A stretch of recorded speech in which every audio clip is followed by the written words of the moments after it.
नमस्कार दर्शकों। आज मैं उपस्थित हूँ आपके सामने सूर्य के नवम भाव में फल को लेकर कि सूर्य नवम भाव में होता है तो कैसा फल देता है।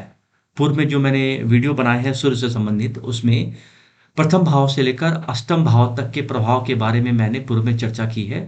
तो यदि आपको देखना हो कि सूर्य विभिन्न भाव में कैसे फल देता है, तो आप मेरे पूर्व के वीडियो देख सकते हो कि सूर्य प्रथम, द्वितीय, तृतीय, चतुर्थ, पंचम, षष्ठम या अष्टम भाव में, सप्तम या अष्टम भाव में कैसे फल देता है। आज का जो मैंने विषय रखा है वह सूर्य का नवम भाव में कैसा फल रहने वाला है उसके बारे में हम विचार करेंगे। तो आगे बढ़ने से पहले मैं नवम भाव के बारे में बताना चाहूँगा कि नवम भाव से हम किन-किन चीज़ों का विचार करते हैं, ताकि आप जब सूर्य के फल के बारे में विचार करें, तो नवम भाव से संबंधित जो भी चीज़ें, जो भी फल प्राप्त होते हैं, उसको आप सूर्य के साथ कोरिलेट करके आप भविष्यवाणी कर सकते हैं, प्रेडिक्शन कर सकते हैं। तो नवम भाव को हम भाग्य स्थान के नाम से या धर्म स्थान के नाम से भी जानते हैं।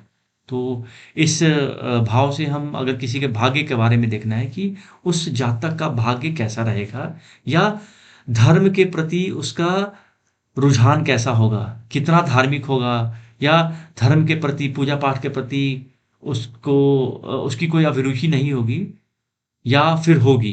इन सब चीज़ों का विचार आप नाइन्थ हाउस से कर सकते हो। तो नाइन्थ हाउस से धर्म और भाग्य का तो विचार करेंगे ही हम, समृद्धि का भी विचार हम नाइन्थ हाउस से करते हैं। जातक कितना सदाचार होगा, ज्ञान देने वाला जातक होगा या नहीं, या खासकर आप अध्यापक की कुंडली में कहीं न कहीं ऐसे रिलेशन नाइन्थ हाउस के साथ आते ही हैं। तो अध्यापक, शिक्षक, गुरु, इन सब चीज़ों का विचार आप नाइन्थ हाउस से कर सकते हो। पिता और पौत्र का भी विचार हम नाइन्थ हाउस से करते हैं। अब यहाँ पर एक जो कॉन्ट्रडिक्शन आता है विभिन्न ज्योतिषियों में, कि कुछ लोग 10th हाउस को पिता का स्थान मानते हैं और कुछ लोग 9th हाउस को पिता का स्थान मानते हैं। जो लोग 10th हाउस को पिता का स्थान मानते हैं, उनका लॉजिक ये है कि चूंकि यह चतुर्थ भाव से सप्तम है, जैसे हमारे लग्न से सप्तम हमारी पत्नी का भाव होता है, तो वैसे ही हमारे लग्न से चतुर्थ भाव माता का और माता से सप्तम भाव पिता का है। तो इसलिए इसे दशम भाव को ही पिता का भाव माना जाए। लेकिन जो अनुभव रहा है विभिन्न कुंडलियों के आधार पे, या कई ज्योतिष के ज्ञाताओं ने यह अनुभव किया है कि नवम भाव पिता के लिए ज़्यादा सटीक बैठता है। आप ऐसे भी समझ सकते हो कि यह कुंडली आपकी है, आपके माता की कुंडली नहीं है, तो इसलिए आप आपकी कुंडली से आप देखते हो कि 4th हाउस माता का है, 5th हाउस अपने बच्चे के लिए लेते हो, तो उसी तरह से आपके पिता के लिए 9th हाउस लेना ज़्यादा सही परिणाम देता है। तो इसीलिए अगर पिता के बारे में आपको विचार करना हो तो 9th हाउस से विचार करना ज़्यादा सही है। और वैसे ही अगर पिता की आयु के बारे में विचार करना हो तो आप 10th हाउस से कर सकते हो, क्योंकि यह 9th हाउस से सेकंड होता है 10th हाउस। तो पिता की आयु के बारे में विचार आप आपकी अपनी जन्म कुंडली के दसम भाव से करो आप, या दसम भाव से आपको करना चाहिए। उसके अलावा जो आपके इंट्यूशंस होते हैं, जो अंतर्ज्ञान आपका है, आपके अंदर किस प्रकार का ज्ञान भरा हुआ है, या भविष्य का विचार अगर करना हो तो हम 9th हाउस से ही करते हैं। या इसके अलावा जो चीज़ों का विचार, जिन चीज़ों का विचार किया जाता है, वह धर्म का, देवभक्ति, दया, या पूजा का स्थान, आपकी प्रसिद्धि, आप कितने दानवीर हो, आप कितना आप दान धर्म करना पसंद करते हो आप, इन सब चीज़ों का भी हम विचार 9th हाउस से ही करते हैं। उसके अलावा आपकी लीडरशिप क्वालिटी कैसी होगी, इसका भी विचार हम 9th हाउस से ही करेंगे। लंबी यात्राओं का विचार हम करते हैं। उसके अलावा आप विदेश यात्रा भी आप 9th हाउस से विचार कर सकते हो। जो भी आध्यात्मिक पढ़ाई होगी, उससे संबंधित अगर आपको विचार करना है तो आप 9th हाउस, उसका जो स्वामी होगा उससे कर सकते हो। कानून, फिलोसॉफिकल जो भी पढ़ाई हो, या दर्शन शास्त्र जो बोलते हैं, उन सब चीज़ों का विचार, विज्ञान और साहित्य का विचार भी आप 9th हाउस से करोगे, या 9th हाउस से आपको करना चाहिए। अब जिनके लग्न से नवम में सूर्य स्थित होता है, तो ऐसा व्यक्ति सूर्य आदि देवताओं की उपासना करता है। आप देखोगे कि ऐसा व्यक्ति भगवान शिव की बहुत ज़्यादा आराधना करने वाला होता है।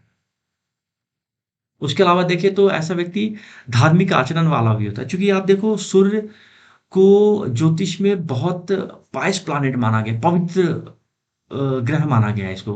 तो जब भी 9th हाउस में जाएगा, तो ऐसा व्यक्ति कहीं न कहीं अच्छी सोच वाला होगा, धार्मिक विचारों वाला होगा ऐसा व्यक्ति।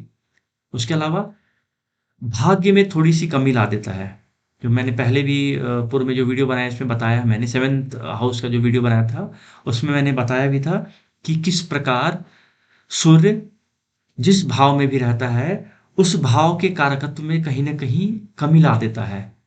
क्योंकि सूर्य का तेज ही इतना ज़्यादा होता है कि वह जहाँ पे भी रहेगा, वह अपने तेज से वहाँ के कारकत्व को जला देता है। तो चूँकि यह भाग्य का स्थान है, तो कहीं न कहीं भाग्य में थोड़ी-सी कमी ला देता है। उसके अलावा पिता से आप देखोगे वैचारिक मतभेद होते हैं। अगर पीड़ित हो तो थोड़ा ज़्यादा वैचारिक मतभेद रहेगा। इसके अलावा आप देखो तो अ, पत्नी और पुत्रों से ऐसा व्यक्ति युक्त होता है। उसके अलावा यदि सूर्य नवम भाव में स्वक्षेत्री हो, तो ऐसे जातक का पिता अच्छे वाला होता है, दीर्घायु होता है।